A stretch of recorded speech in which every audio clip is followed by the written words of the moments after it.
సీతమ్మ వాకిట్లో సిరిమల్ల చెట్టు, శ్రీకాంత్ అడ్డాల రాసిన భగవద్గీత. చెప్పుకోవడానికి ఇది పెద్ద సినిమా ఏం కాదు.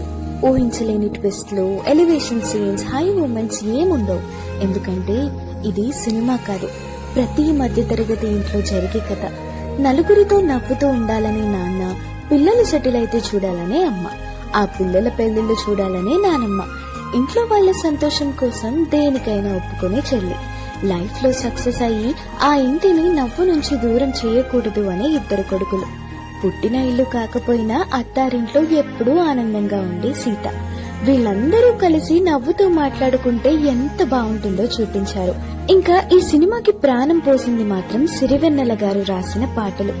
ఆ పాటలు మనకి పాఠాలు కూడా నేర్పించగలవు. ఎస్వీఎస్ఏ గురించి ఒక్క మాటలో చెప్పాలంటే, మనం లైఫ్ లో ఎంతటి సక్సెస్ అయినా చూడొచ్చు, ఎంత బిజీగా అయినా ఉండొచ్చు, కానీ మన అనుకునే వాళ్ళు, మన మంచి కోరుకునే వాళ్ళు మనకంటూ కొందరుంటారు. వాళ్ళతో కుదిరితే రోజు లేదా రెగ్యులర్ గా అయినా మాట్లాడండి. ఎందుకంటే రేపనే రోజున వాళ్ళు ఉండకపోవచ్చు. అప్పుడు మనకి గుర్తుండేవి వాళ్ళతో పంచుకున్న కొన్ని జ్ఞాపకాలు మాత్రమే.